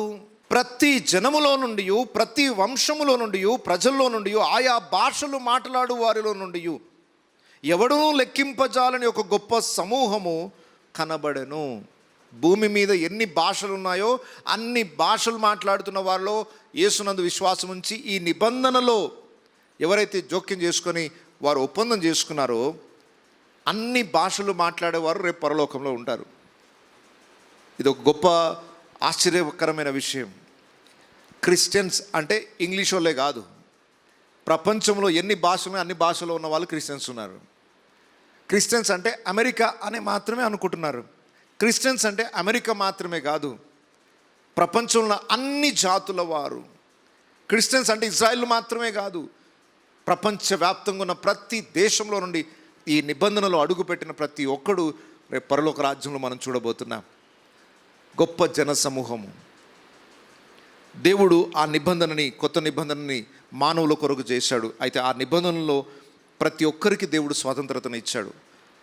ఒక జాతి వారు కాదు, ఒక తరం వారు కాదు. యేసు ప్రభు శిలువ మీద మరణించిన నాటి నుండి ఆయన 2వ రాకడ వరకు మధ్యలో ఎంతమంది ఈ నిబంధనలో వారు అడుగు పెట్టాలనుకుంటే, ఎంతమంది దేవునితో అగ్రిమెంట్ చేసుకున్నాయా, మేము నిన్ను ఎందు విశ్వాసం ఉంచుతాం, మమ్మల్ని రక్షించు, నిత్య నాశనం నుండి మమ్మల్ని రక్షించు, ఆ నిబంధన మాతో చేయాలని దేవునితో ఎవరైతే ఉడంబడిక చేసుకుంటారో వారందరికీ ఈ రక్షణ భాగ్యం. So it is universal. ప్రపంచవ్యాప్తంగా ఒక దేశం, ఒక వర్గం, ఒక కులం అనే సంబంధం లేదు. అందుకొరకే క్రైస్తవ్యం అనేది యేసుక్రీస్తు కొందరికే ప్రభువు కాదు, యేసుక్రీస్తు అందరికీ ప్రభువు. మనం కొన్ని వర్గాలను చూస్తుంటాం, కొన్ని కులాలకు మాత్రమే కొన్ని కుల దైవాలు ఉంటాయి. యేసు ప్రభు ఎవరి దైవం, ఏ కులానికి దైవము అని అంటే ప్రపంచవ్యాప్తంగా అన్ని జాతుల వారికి, అన్ని దేశాల వారికి, అన్ని భాషలు మాట్లాడే వారికి ఆయన దైవం. ఒక వర్గానికి, ఒక కులానికి దైవం కాదు. యేసుక్రీస్తు అందరికీ ప్రభు, ఆయన సృష్టికర్త అయిన దేవుడు కనుక ఈ నిబంధనలో ప్రతి ఒక్కరూ పాలు పొందవచ్చు. అయితే ఈ నిబంధన కండిషనల్, దీనికి షరతులు ఉన్నాయి. నాశనం చేయను అన్న మాట నోవహుతో చెప్పినప్పుడు కండిషన్స్ ఏం లేవు. తర్వాత తరం వాళ్ళు సరిగ్గా జీవించినా జీవించకపోయినా, వారు దేవునికి విరుద్ధంగా ప్రవర్తించినా, జలప్రళయానికంటే ముందు మనుషులు చేసిన అన్ని పొరపాట్లు తర్వాత తరాలు వాళ్ళు చేసినా జలంతో నాశనం చేయననే మాట దేవుడు మాట ఇచ్చేశాడు. అది షరతులు లేకుండా ఇచ్చేశాడు. కానీ ఇక్కడ కండిషన్స్ ఉన్నాయి. నిత్య నరకాగ్నిగుండం నుండి ఎవరు తప్పించబడతారు? ఒప్పందం చేసుకుంటున్నాడు. ఆ ఒప్పందములో మనిషి యొక్క కండిషన్ ఉంది. మనిషి వైపు నుండి చేయాల్సిన పని ఏంటంటే యేసునందు విశ్వాసం ఉంచి పాపక్షమాపణ పొంది నమ్మి బాప్తిస్మము పొందువాడు రక్షింపబడును. సో చాలా జాగ్రత్తగా వినండి. మేము క్రైస్తవ కుటుంబంలో పుట్టాం కాబట్టి ఇక స్వర్గానికి వచ్చేస్తాం అనుకోకండి. చిన్నప్పటి నుండి మేము క్రిస్టియన్సే సార్ అన్నంత మాత్రాన పరలోక రాజ్యానికి రారు. మీ వైపు నుండి కండిషన్ ఉంది. మా తాతకు వాగ్దానం చేస్తే దానికి నేను ఈరోజు ఆ వాగ్దానానికి నాకు వర్తించదు. మా తాత బిషప్ కావచ్చు, రెవరెండ్ కావచ్చు, ఇంకేదైనా పెద్ద పెద్ద పోస్టులు ఉండొచ్చేమో, కాబట్టి నేను కూడా స్వర్గానికి వెళ్ళిపోతానంటే కుదరదు. ప్రతి ఒక్కరు వ్యక్తిగతంగా దేవుని ఒప్పందములో షరతులకు అంగీకారము చూపించాలి. నమ్మి బాప్తిస్మం పొందడం ద్వారా నీ అగ్రిమెంట్ చేస్తున్నావు, నువ్వు సంతకం చేస్తున్నావు. నీ వైపు నుండి షరతులకు అంగీకరించకపోతే ఈ నిబంధన నీకు వర్తించదు. యేసయ్య రక్షకుడు, లోకాన్ని రక్షించడానికి లోకానికి వచ్చాడు. అయితే ఆయన రక్షించాలి అని అంటే ఆయన ఒప్పందం, నీ నిబంధన నీ జీవితంలో నెరవేర్చబడాలంటే ఖచ్చితంగా ఆ షరతులకు నీవు లోబడాలి. నమ్మి బాప్తిస్మం తీసుకోవడం అనేది రక్షణకు ప్రాముఖ్యమైన మెట్టు. సో ఇక్కడున్న వారిలో ఇంకా ఎవరైనా యేసునందు ఇంకా పరిపూర్ణమైన విశ్వాసం ఉంచకపోతే ఈరోజు అవకాశం ఉంది. ఆ నిబంధనలో మీరు అడుగు పెట్టండి. కొంతమంది విశ్వాసం ఉంచారు, విశ్వాసాన్ని క్రియారూపకంగా చూపించడానికి వెనకడుగు వేస్తున్నారు. బాప్తిస్మం తీసుకునే దగ్గర వెనకడుగు వేస్తున్నారు. బ్యాప్టిజం తీసుకోవడం ద్వారా నువ్వు విశ్వసించావనడానికి క్రియారూపకంగా రుజువు చూస్తున్నావు. ఆ నిబంధనకు ఒక గుర్తుగా బ్యాప్టిజం. యేసు ప్రభుతో నువ్వు ఒక ఒప్పందం చేసుకున్నావు. ఇక మీదట నా బ్రతుకు యేసు కొరకే, ఇక మీదట ఆయన మార్గంలో నేను నడుస్తాను, ఇక మీదట ఆయన రక్తము చేత కడగబడిన వ్యక్తిగా, క్రీస్తు యొక్క బిడ్డగా నా జీవితాన్ని కొనసాగిస్తాను అనే నిర్ణయం తీసుకొని ఒప్పందం చేసుకొని మనం బ్యాప్టిజం తీసుకోవడం ద్వారా మనము షరతులని అంగీకరిస్తున్నట్టు అన్నమాట. అయితే నిత్య నిబంధనకు గుర్తుగా దేవుడు ఏం పెట్టాడు అంటే, బ్యాప్టిజం తీసుకోవడం ద్వారా నిబంధనలు అడుగు పెట్టాము, కానీ ఒక గుర్తుగా, శాశ్వతమైన గుర్తుగా అక్కడ రెయిన్బో పెడితే దేవుడు ఇక్కడ కొత్త నిబంధనలు ఏం పెట్టాడు అని అంటే, మనము కొరింథీ మొదటి పత్రిక 11వ అధ్యాయం 23వ వచనం నుండి చూడండి. నేను మీకు అప్పగింపబడిన దాన్ని ప్రభువు వల్ల పొందితిరి. ప్రభువైన యేసు తన అప్పగింపబడిన రాత్రి ఒక రొట్టెను ఎత్తుకుని కృతజ్ఞతాస్తుతులు చెల్లించి దాన్ని విరిచి, ఇది మీ బొరుకైన నా శరీరము, నన్ను జ్ఞాపకము చేసుకున్నటకై దీన్ని చేయుడని చెప్పాను. ఆ ప్రకారమే భోజనమైన పిమ్మట ఆయన పాత్రను ఎత్తుకుని, ఈ పాత్ర నా రక్తము వలనైన క్రొత్త నిబంధన, మీరు దీనిలోది త్రాగినప్పుడల్లా నన్ను జ్ఞాపకము చేసుకున్నటకై దీన్ని చేయుడని చెప్పాను. మీరు ఈ రొట్టెని తిని ఈ పాత్రలోని త్రాగినప్పుడల్లా ప్రభువు వచ్చే వరకు ఆయన మరణమును ప్రచురించుదురు. కాబట్టి ఎవడు అయోగ్యముగా ప్రభు యొక్క రొట్టెను తినునో లేక ఆయన పాత్రలోనిది త్రాగునో వాడు ప్రభువు యొక్క శరీరమును గూర్చియు రక్తమును గూర్చి అపరాధి అయ్యును. కాబట్టి ప్రతి మనుష్యుడు తన్ను తాను పరీక్షించుకొనవలను, అలాగు చేసి ఆ రొట్టెని తిని ఆ పాత్రలోనిది త్రాగవలను. చాలు. ఇక్కడ యేసు ప్రభు ఆయన శిలువ మరణానికి ముందుగా పస్కా పండుగను ఆచరిస్తున్న సమయంలో ఒక రొట్టెని విరిచి తన శిష్యులకు ఇచ్చాడు. ఒక పాత్రలోనిది ద్రాక్షరసం వారికి ఇచ్చే ముందు ఆయన పలికిన మాట ఏంటో చూడండి. 25వ వచనంలో, ఈ పాత్ర నా రక్తము వలనైన క్రొత్త నిబంధన. ఏంటంట ఈ పాత్ర? నా రక్తం వలననైనా క్రొత్త నిబంధన, న్యూ కవనెంట్. ఆ కవనెంట్కి గుర్తు ఏంటి అనంటే ప్రభు బల్ల. ఆ రోజు రెయిన్బోని దేవుడు పెట్టినట్టు ఈరోజు ప్రభు బలను ఉంచాడు. రొట్టె ద్రాక్షరసం. ఎందుకు ఎవ్రీ సండే మనం అందులో ప్రభు బలలో పాలు పొందుతామంటే, నన్ను జ్ఞాపకము చేసుకొనుటకై. యేసుని ఎందుకు జ్ఞాపకం చేసుకోవాలంటే మనతో కొత్త నిబంధన చేశాడు. ఆ ఉడంబడికని జ్ఞాపకం చేసుకోవాలి. ఆయన రక్తాన్ని గార్చి ప్రాణం పెట్టి నా కొరకు ఒక నిబంధన చేసి, ఒక అగ్రిమెంట్ చేసుకొని సంతకం చేశాడు. కాబట్టి దానికి నేను కట్టుబడి ఉండాలి. ఆయన చేసిన త్యాగం ద్వారా ఈరోజు నాకు రక్షణ దొరికింది. ఆయన యందు విశ్వాసం ఉంచడం ద్వారా నిత్య నాశనం నుండి నేను తప్పించబడుతున్నా. అగ్రిమెంట్ని గుర్తు చేసుకునేదే ప్రభు బల్ల. ఏదో సాధారణమైన భోజనంలాగా తినేసి కడుపు నింపుకోవడానికి దేవుడు ఇవ్వలేదు దాన్ని. ఇది నిబంధనకు గుర్తు. అందుకొరకే ప్రతి ఆదివారం ఎందుకు ప్రభు బలను ఆచరించాలంటే, ప్రభువుల్లో ఆచరిస్తున్న అన్ని రోజులు యేసు శిలువ మరణాన్ని మనము ప్రచురిస్తున్నాము కూడా. 26వ వచనం, మీరు ఈ రొట్టెని తిని ఈ పాత్రలోని త్రాగునెల్లప్పుడల్లా ప్రభువు వచ్చే వరకు ఆయన మరణమును ప్రచురించుదురు. ఈ రొట్టె ద్రాక్షారసములో పాలు పొందుతున్నప్పుడల్లా మీకు తెలియకుండానే ఏం ప్రచురం చేస్తున్నారు? ఆయన మరణమును ప్రచురించుచున్నారు. రెయిన్బో చూడగానే మనకేం గుర్తొస్తుంది? దేవుడు మానవులతో, ప్రజలతో, అన్ని ప్రాణులతో చేసిన నిబంధన గుర్తొస్తుంది. ప్రభువులను చూడగానే ఏం జ్ఞాపకం వస్తుంది? యేసు ప్రభు చేసిన శిలువ త్యాగం మనకు జ్ఞాపకం వస్తుంది. ఆయన మరణమును ప్రచురిస్తున్నాం. ఇప్పుడు ప్రభువులలో మనం పాలు పొందుతున్నాం. తెలియని వాళ్ళు వస్తారు, ఏంటంటే మీరు ఏదో రొట్టె ద్రాక్షారసంలో పాలు పొందుతున్నారు. కొంతమందికి తెలియదు. ఏం సార్ మీ చర్చిలో వైన్ తాగుతారంట కదా, దాన్ని ఇంగ్లీష్లో వైన్ అని పిలుస్తున్నారు, కానీ వైన్ అనగానే వీళ్ళ మైండ్లో వేరేది ఉంటుంది. ఏంటి ఈ చర్చిలో వైన్ తాగుతారా అంటే, సార్ ఆ వైన్ వేరు, ఈ వైన్ వేరు. ఓకే, ఇది ద్రాక్షారసం. ఓకే, ద్రాక్షల నుండి వచ్చిన రసం, అది కూడా పెద్ద మనం ఏం తాగుబోతులాగా తాగేది కాదు. క్రీస్తు యొక్క రక్తమును మనం దృష్టిలో ఉంచుకొని ఆయన మరణాన్ని ప్రచురించడానికి, నిత్య నిబంధనకు గుర్తుగా ఆయన శరీరము, ఆయన రక్తమును జ్ఞాపకం చేసుకోవడానికి ప్రభు వలన ఆచరిస్తున్నాం. ఆయన మరణాన్ని ప్రచురిస్తున్నాం. అగ్రిమెంట్ని ప్రతిసారి గుర్తు చేసుకుంటూ, ఈ అగ్రిమెంట్కి నేను కట్టుబడి ఉండాలి, నా విశ్వాసాన్ని కాపాడుకోవాలి, అంతవరకు ఈ అగ్రిమెంట్ నుండి నేను తొలగిపోవద్దు. రక్షణ కోల్పోయే అవకాశాలు ఉన్నాయండి. ఒకసారి అగ్రిమెంట్ చేశాం, ఇంకంతేనా? లేదు, ఈ అగ్రిమెంట్ వెనుకకు తీసుకొని మళ్ళీ రక్షణ పోగొట్టుకునే అవకాశాలు ఉన్నాయి. కొంతమంది ఏంటంటారంటే, ఒకసారి రక్షింపబడితే ఇక రక్షింపబడినట్లే, ఒకసారి నమ్మి బాప్తిని తీసుకున్నా, నా తర్వాత ఎన్ని పాపాలు చేసినా స్వర్గానికి గ్యారంటీ అంటారు కొంతమంది. కానీ ఆ బోధ సరి అయినది కాదు.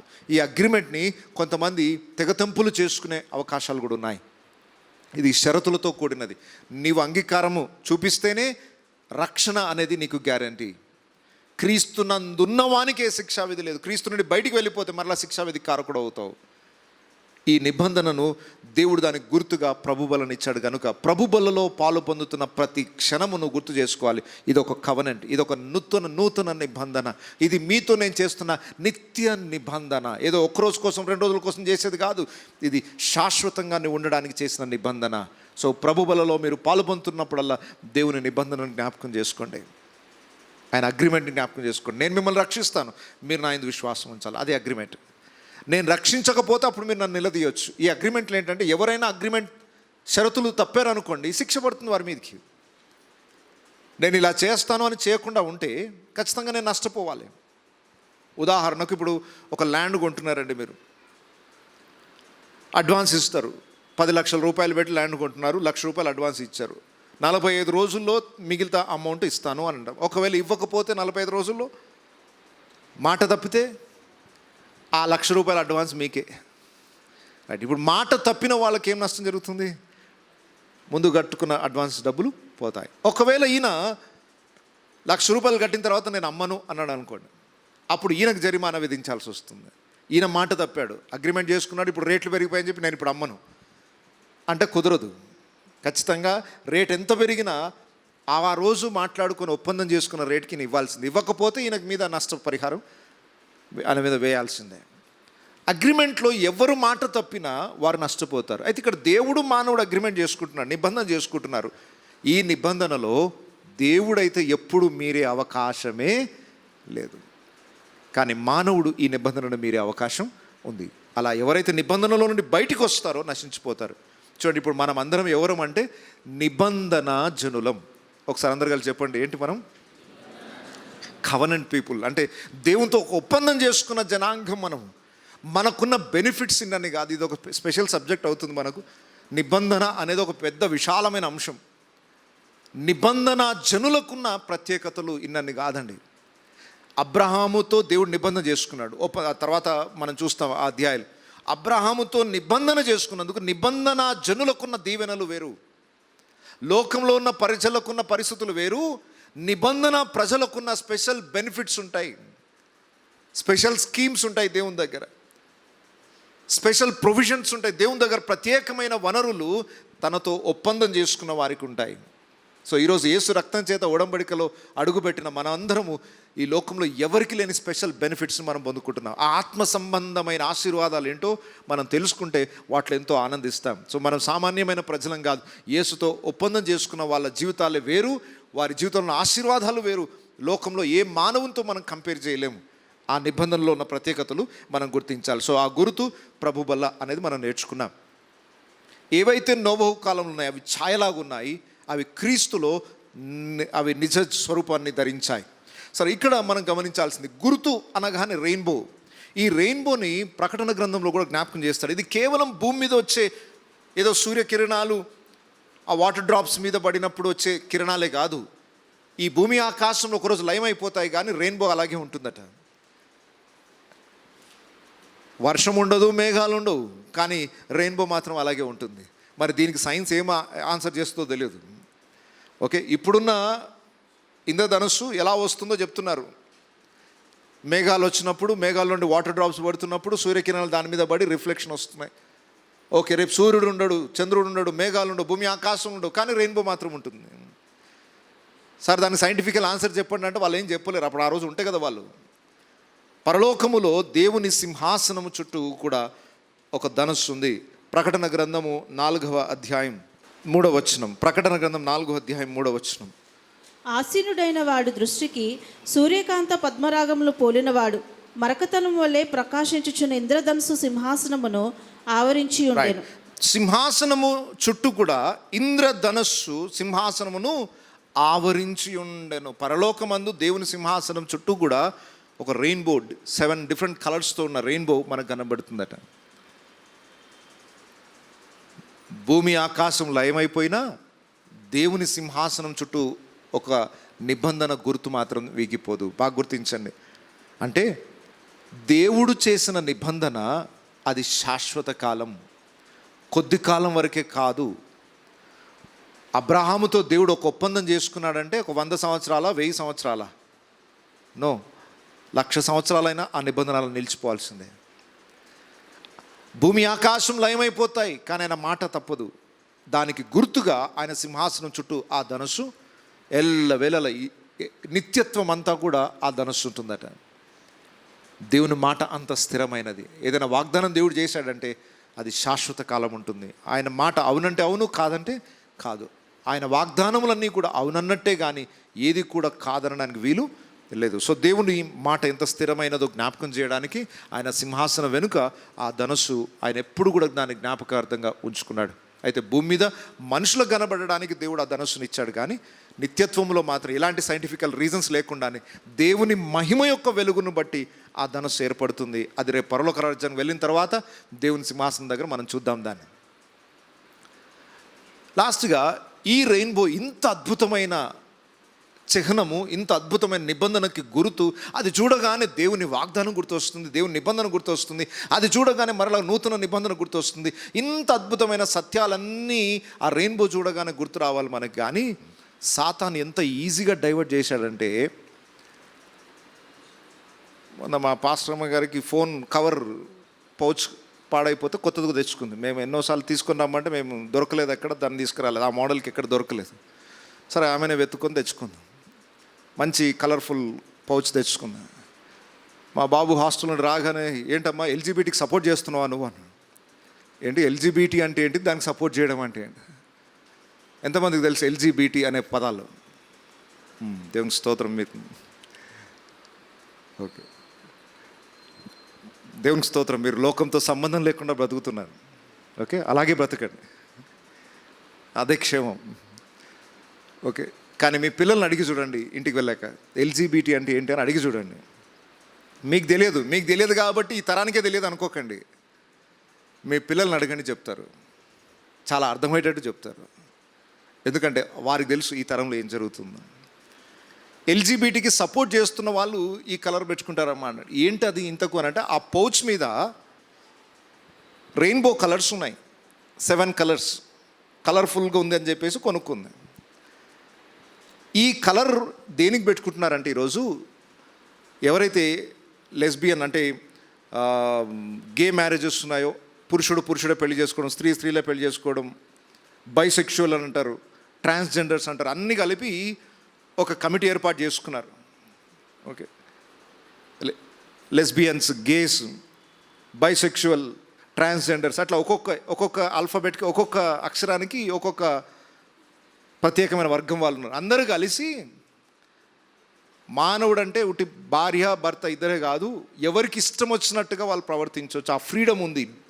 లైఫ్ అనేది కలర్ఫుల్, ఒకటే కలర్ని పట్టుకొని కూర్చోవద్దు మీరు. భార్య భర్త ఇంతే కాదు, ఎవరికి ఇష్టం వచ్చినట్టు వాళ్ళు ప్రవర్తించవచ్చు, ఎలాగంటే అలా పెళ్లి చేసుకోవచ్చు, ఎలాగంటే అలా బ్రతకొచ్చు, మీ ఇష్టం అని ఆ ఫ్రీడమ్కి గుర్తుగా వాళ్ళు పెట్టుకున్న సింబల్ ఏంటంటే రెయిన్బో కలర్స్. సో ఇప్పుడు రెయిన్బో కలర్స్ అనగానే బైబిల్ తెలిసిన వాళ్ళకి ఏం గుర్తొస్తుంది? నోవహు కాలం గుర్తొస్తుంది, దేవుడు చేసిన ఒప్పందం గుర్తొస్తుంది, దేవుని నిబంధనకు గుర్తు జ్ఞాపకం వస్తుంది. కానీ ఇప్పుడు మీ పిల్లలకి రెయిన్బో చూపిస్తే ఏం గుర్తొస్తుంది వాళ్ళకి? మీకు తెలియదు, వాళ్ళని అడగని చెప్తారు. ఇది దేనికి సింబల్ అంటే ఎల్జీబీటీ అంటారు వాళ్ళు. అదేంటో మాకు ఇప్పటివరకు తెలియదు. అది ఆ మాటలు విన్న తర్వాత ఏంటి ఇంతగానో ఎల్జీబీటీ గురించి మాట్లాడుకుంటున్నారు, ఏంటి అసలు ఏం జరుగుతుంది ప్రపంచం అని చూస్తుంటే భయంకరమైన చండాలమైన పరిస్థితి ప్రపంచం నెలకొంది. మీకు ఇంకొక వార్త ఏంటంటే వచ్చే నెల జూన్ నెల, ఈ 12 నెలలో ఒక నెల ప్రైడ్ మంత్ అంటారు దీన్ని. ప్రైడ్ మంత్ అంటే ఈ ఎల్జీబీటీ వాళ్ళకి సెలబ్రేషన్ మంత్ అంట. మీరు చూడండి, కొద్ది రోజులకి హైదరాబాద్లో ఎక్కువ మీకు కనబడట్లేదు, కానీ బెంగళూరులో అయితే విచ్చలవిడిగా ఉంది. నెక్స్ట్ మీరు జూన్ మంత్లో న్యూస్ అన్నా చూడండి, కనీసం ఈ 7 రంగుల జెండాని ఊపుకుంటూ రోడ్ల మీద మొత్తము కూడా విన్యాసాలు చేసుకుంటూ ఊరేగింపులు చేస్తూ ఉంటారు. ఎల్జీబీటీకి సపోర్ట్ చేసే వాళ్ళందరూ కూడా సెలబ్రేషన్ లాగా పండుగలాగా చేసుకుంటారు. మనం క్రిస్మస్ పండుగ చేసుకున్నట్టు జూన్ మాసం అంతా కూడా వీటిని సపోర్ట్ చేసేవాళ్ళు, అనగా పురుషుడే పెళ్లి చేసుకోవచ్చు, స్త్రీనే పెళ్లి చేసుకోవచ్చు, ఎవరికి ఇష్టం వచ్చినట్టు వాళ్ళు ప్రవర్తించవచ్చు, మీ ఇష్టం అని అనుకుని దానికి సపోర్ట్ చేసే వాళ్ళందరూ ఈ జెండాలు ఊపుకుంటూ రోడ్డు మీద ఊరేగింపులు చేస్తారు. మీరు ఇప్పుడు కాకపోయినా రేపు వార్తలలో చూస్తారు. జూన్ మాసం అంతా సెలబ్రేషన్ మంత్ అట. మీరు చూడండి, ఆశ్చర్యపోతారు, కొన్ని లక్షల మంది దాన్ని సపోర్ట్ చేసే వాళ్ళు ఉన్నారు. ఈరోజు రెయిన్బో కలర్స్ అంటే దాని మీనింగ్ మారిపోయింది. నేను ఎందుకు ఈ మాట ఇప్పుడు జ్ఞాపకం చేస్తున్నానంటే, మీ పిల్లలకు బైబిల్లో ఉన్న రెయిన్బో గురించి చెప్పకపోతే వాళ్ళకి రెయిన్బో కలర్స్ అనగానే ఎల్జీబీటీ అనే గుర్తుంటుంది. దాని మీనింగ్ మారిపోయింది, దాని సబ్జెక్ట్ మారిపోయింది. మీ పిల్లలకు బైబిల్ గురించి ఈరోజు మీరు చెప్పకపోతే లోకం ఎడ్యుకేట్ చేస్తుంది, వాళ్ళని తప్పుత్రోవ పట్టిస్తుంది. దేవుని నిబంధనకు గుర్తుని సాతాను ఎంత ఈజీగా డైవర్ట్ చేసి అది చూడగానే ఇంకేదో గుర్తొచ్చేటట్టు చేసేసాడు. ఎంత భయంకరమైన ప్రమాదం. అందుకొరకే సండే స్కూల్కి పంపండి మీ పిల్లల్ని. చిన్నప్పటి నుండి ఇంట్లో మీ పిల్లలకి బైబిల్ పాఠాలు నేర్పించండి. ఏదో స్కూల్కి వెళ్తున్నాడు, మావాడు బాగా చదువుకుంటున్నాడు, ర్యాంక్ ఫస్ట్ వస్తుంది, టాప్ స్కూల్లో చదువుతున్నారు అని మురిసిపోతూ ఉన్నారు. వాడికి బైబిల్ తెలియకుండా మీరు ఏ మంచి ఇంటర్నేషనల్ స్కూల్లో వేసినా మీ పిల్లల్ని నాశనం చేస్తున్నారు మీరు. ఎందుకంటే లోకంలో ఉన్న స్కూల్స్తో సహా దీన్ని ఎంకరేజ్ చేస్తున్నాయి. స్కూల్లో ఉన్న టీచర్స్, లెక్చరర్స్, మేనేజ్మెంట్తో సహా దీన్ని యాక్సెప్ట్ చేస్తున్నాయి. అవును, ఎవరిష్టం వాళ్ళది. నో, బైబిల్ పద్ధతి ఏంటి, దేవుడు చేసిన నిబంధనలు ఏంటి, దేవుని పరిశుద్ధతకు దేవుడు చేసిన ఒప్పందాలు ఏంటి, ఇవేమీ తెలియకుండా మానవుడు ఇష్టం వచ్చినట్టుగా ప్రవర్తించడానికి ఆ ఫ్రీడమ్ దేవుడు ఇవ్వలేదండి. మానవునికి ఏది ప్రయోజనమో, ఏది ఆశీర్వాదకరమో దేవుడు దానికే అనుమతినిచ్చాడు. నీ ఇష్టం వచ్చినట్టు బ్రతికితే నాశనం అయిపోతావు. దేవుడు దానికి అనుమతిని ఇవ్వలేదు. సో ఈరోజు మీరు ఈ బైబిల్ లెసన్స్ని మీ పిల్లలకు నేర్పించకపోతే మొత్తం బైబిల్లో ఉన్న ప్రతి సింబల్కి రాంగ్ ఇంటర్ప్రిటేషన్ చేసుకుంటారు. వైన్ అనగానే ద్రాక్షరసం, ప్రభు యొక్క బల్ల ఎందుకు, చర్చ్లో ఎందుకు రొట్టె ఇస్తారు, చర్చ్లో ఎందుకు ద్రాక్షరసం ఇస్తారు, అది మీ పిల్లలు చెప్పకపోతే బయటికి వెళ్ళి మా చర్చ్లో వైన్ తాగుతారు అంటాడు వాడు. ఎందుకంటే బయట వాళ్ళు చెప్పిందే విన్నాడు వాడు. చర్చ్లో సండే స్కూల్లో నేర్చుకోలేదు, తల్లిదండ్రులు చెప్పలేదు. దానికి ఎందుకు గుర్తు, ఎందుకు సండే మనం ప్రభు బలలో పాల్పొందాం, మీ పిల్లలకు చెప్పాలి వాటిని. ఆయన మరణాన్ని ప్రచురించడానికి, ఆయన శరీరంలో, ఆయన రక్తంలో పాల్పొందుతారు. ఇది మీరు పిల్లలు అడిగే క్వశ్చన్స్కి సరిగ్గా ఆన్సర్ చేయకపోతే బయట నుండి ఆన్సర్స్ వస్తాయి వాళ్ళకి. ఇంటర్నెట్ నుండి ఆన్సర్ తెచ్చుకుంటారు. ఇంటర్నెట్లోనే అన్నీ కరెక్ట్ అని అనుకోవడానికి వీల్లేదు. ఈరోజు బైబిల్కి వ్యతిరేకంగా ఎన్నో ఇంటర్నెట్లో సమాచారాలు ఉన్నాయి. మీ పిల్లలు అదే కరెక్ట్ అనుకొని అదే నేర్చుకుంటే రేపు దేవుని మీనింగ్ మిస్ అయిపోతారు. దేవుని పట్ల ఉన్న ఆ నమ్మకాన్ని వీగిపోతారు, నష్టపోతాం. నెక్స్ట్ తరం అంతా కూడా నాశనానికి వెళ్తుంది, రాకడకు సిద్ధమవుతుంది, ప్రపంచం నాశనానికి సిద్ధమవుతుంది. ఎలాగంటే చెట్టుకి కాయలు పండిపోయి రాలిపోవడానికి సిద్ధమైనట్టు పాపం పండిపోయి నాశనానికి సిద్ధమవుతుంది ఈ లోకం. కాబట్టి సరే, ఈ తరం అయితే కనీసం ఆ పేరు కూడా వినలేదు, దేవునికి స్తోత్రం, చాలా సంతోషం. కానీ మీ పిల్లలు వినకుండా ఉండలేరు. వాళ్ళు స్కూల్స్కి వెళ్ళినా ఎక్కడికి వెళ్ళినా ఆ మాటలే వినబడుతూనే ఉంటాయి వారికి. రేపు నెక్స్ట్ మంత్ చూస్తే రోడ్ల మీద వాళ్ళు ఆ ఫ్లాగ్స్ వేసుకొని తిరుగుతుంటే, అరే ఇదేదో కలర్ఫుల్గా ఉందని చెప్పి మన పిల్లలు కూడా అక్కడ దూరిపోయే అవకాశాలు ఉన్నాయి. చాలా జాగ్రత్త. పిల్లలకు చెప్పాలి, man is man, women is women. మనిషిని దేవుడు ఒక స్త్రీగాను పురుషునిగాను చేశాడు. Marriage is between man and women, ఒక పురుషునికి ఒక స్త్రీకి మధ్య. ఇంకా దానికి మించినదంతా కూడా సాతాను నుండి వచ్చింది.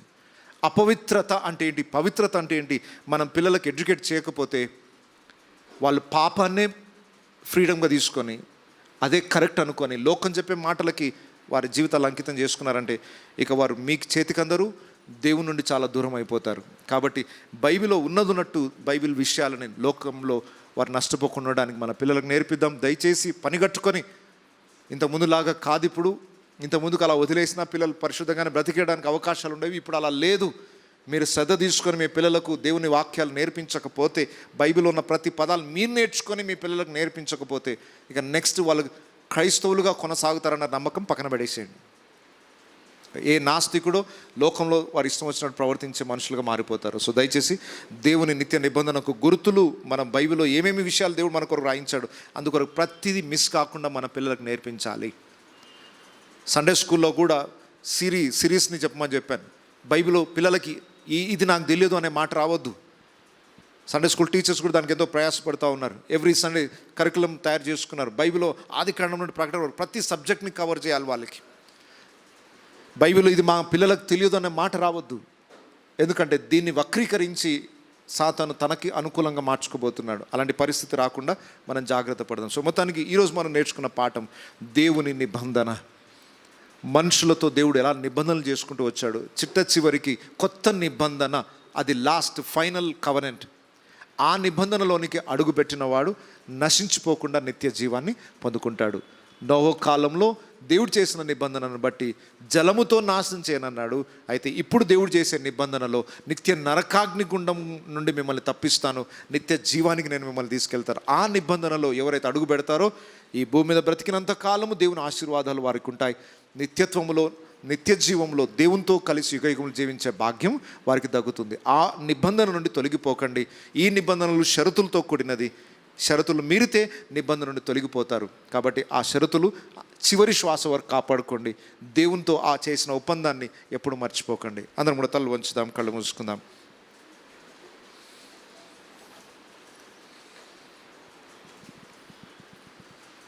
అందరం కూడా తలలు వంచి కళ్ళు మూసుకొని ఈరోజు విన్న వాక్యాన్ని ఒకసారి జ్ఞాపకం చేసుకుందాం. మనము నిబంధన జనులము, దేవునితో ఒప్పందం చేయబడిన జనులము. క్రీస్తు శిలువ త్యాగము ద్వారా జరిగిన ఒక నిబంధన, అగ్రిమెంట్. నేను మిమ్మల్ని రక్షిస్తాను, మీకు రక్షకుణ్ణి అంటున్నాడు. ఆయన రక్షించేవాడు. కానీ ఆయన నిన్ను రక్షించాలంటే నీ వైపు నుండి నువ్వు ఒప్పందం చేయాలి. నమ్మి బాప్తిస్మం పొందితేనే నీకు రక్షణ. నువ్వు నమ్మకుండా, ఆయన ఆజ్ఞకు లోబడకుండా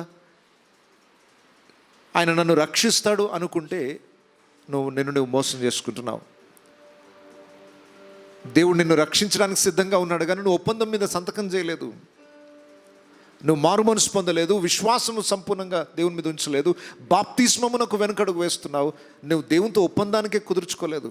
దేవుడు ఎలా నిన్ను రక్షిస్తాడో ఆ కవనెంట్లో, ఆ నిబంధనలో నువ్వు ఇంకా అడుగు పెట్టలేదు. దేవుని ఆశీర్వాదం, దేవుని వాగ్దానం నీకు ఎలా వర్తిస్తుంది? ఈరోజు ఇంకా బాప్తిస్మం పొందని వారు దయచేసి ఈ నిబంధనలో అడుగు పెట్టండి. ఇది శాశ్వత కాలం ఉండే నిబంధన. ఒక్కరోజు కోసం, 2 రోజుల కోసం కాదు, ఇది నిత్యత్వం కొరకు. కాబట్టి దీన్ని నిర్లక్ష్యం చేయకండి. అలాగే నిబంధనలో అడుగు పెట్టిన వాళ్ళు ఆ షరతులను కట్టుబడి ఉండండి. చివరి శ్వాస వరకు విశ్వాసం నుండి తొలగిపోకుండా అపోస్తలుడైన పౌలు పలికినట్లు, నా విశ్వాసమును కాపాడుకొంటిని, నా ఒప్పందాన్ని, నా షరతులు నేను వాటికి కట్టుబడి ఉన్నాను, ఇక వెనకడుగు వేయలేదు అన్నాడు పౌలు. రక్షింపబడిన మనము రక్షణ కోల్పోకుండా పరిశుద్ధతలో కొనసాగుతూ క్రీస్తు మరణ పునరుత్థానములను జ్ఞాపకం చేసుకుంటూ ఆయన నిత్య నిబంధన గుర్తుగా ఆయన శరీరంలో రక్తములో పాలు పొందుతూ ఆయన మరణాన్ని ప్రచురిస్తూ ఆయన కొరకు బ్రతకడానికి నిర్ణయం తీసుకుందాం. ఆ నిబంధనల నుండి తొలగిపోకుండా అందులో స్థిరపడదాం. క్రీస్తు రాకడ వరకు దానిలో నిలిచి ఉందాం. చిన్న మాట ప్రార్థన చేసుకుందాం. ప్రేమ కలిగిన మా ప్రియ పరలోకపు తండ్రి, ఈరోజు విత్తబడిన ఈ వాక్యం అందరి జీవితాల్లో ఫలింపజేయండి నాయన. మానవులతో నీవు నిబంధన చేసుకుంటావు. అసలు మానవుడు ఏ పాటివాడు నాయన? మానవులను నువ్వు లెక్కించడానికి, మానవులను అయ్యా నీ దృష్టిలోకి తీసుకోవడానికి మానవుడు ఏ పాటివాడు? అయినా మానవుని దర్శించి మానవునితో నిబంధన చేసుకొని మానవుని రక్షించడానికి ఎన్ని ఏర్పాట్లు చేశావు నాయన. అయినా ఇంత గొప్ప రక్షణను మానవుడు నిర్లక్ష్యం చేస్తున్నాడు. ఇంత గొప్ప నిబంధనకు వారసులు అవ్వడానికి మానవుడు ఇంకా వెనకడుగు వేస్తున్నాడు. నాయన క్షమించండి తండ్రి, కృప చూపించండి.